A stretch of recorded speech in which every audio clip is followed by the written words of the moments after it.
పట్టణాలండి, దేశాలండి దేవుడు లేపేస్తున్నాడు, కాల్చేస్తున్నాడు. ఆయన కోపం చూడండి. పగ తీర్చుట నా పని. దేవుడు ఏ పనిలో ఉన్నారనుకున్నారు మీరు? పగ తీర్చుకునే పనిలో ఉన్నాడు. ఎప్పటి నుంచి? ప్రారంభము నుంచి. మనుష్య జాతిని తుడిచేసుకుంటూ వస్తున్నాడు. చీడ పురుగులు ఉండకూడదు సమాజంలో. ఈ చీడ పురుగులు ఉంటే మరిన్ని చీడ పురుగులు కావడానికి వీళ్ళు కారకులు అవుతారు. అందుకే కలుపు మొక్కలను ఏరేయాలి. ఒక వ్యవసాయకుడు పంట వేసినప్పుడు పంటలో ఉన్న కలుపు మొక్కలను ఏరేస్తాడు. ఎందుకయ్యా కలుపు మొక్కలు ఏరేస్తున్నావంటే, ఈ కలుపు మొక్కలు ఉంటే మంచి మొక్కలకు ప్రమాదం అండి, ఈ కలుపు మొక్కలు ఉంటే పంట మా చేతికి రాదండి, అందుకే ఈ కలుపు మొక్కలను ఏరేయాలి. ఈరోజు సమాజంలో దేవుడు తన పంటను వేసుకున్నాడు. ఈ పంటలో ఈ కలుపు మొక్కలు ఉన్నాయి, అందుకే ఆయన ఏరేస్తూ వస్తున్నాడు.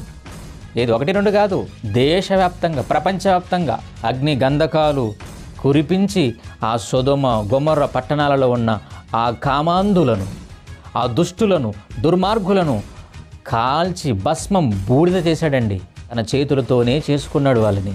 తనకు కంటికి రెప్పలా కాపాడుకున్న వారిని దేవుడు తుడిచివేస్తున్నాడు అంటే పగ తీర్చుకునే పనిలో ఉన్నాడు.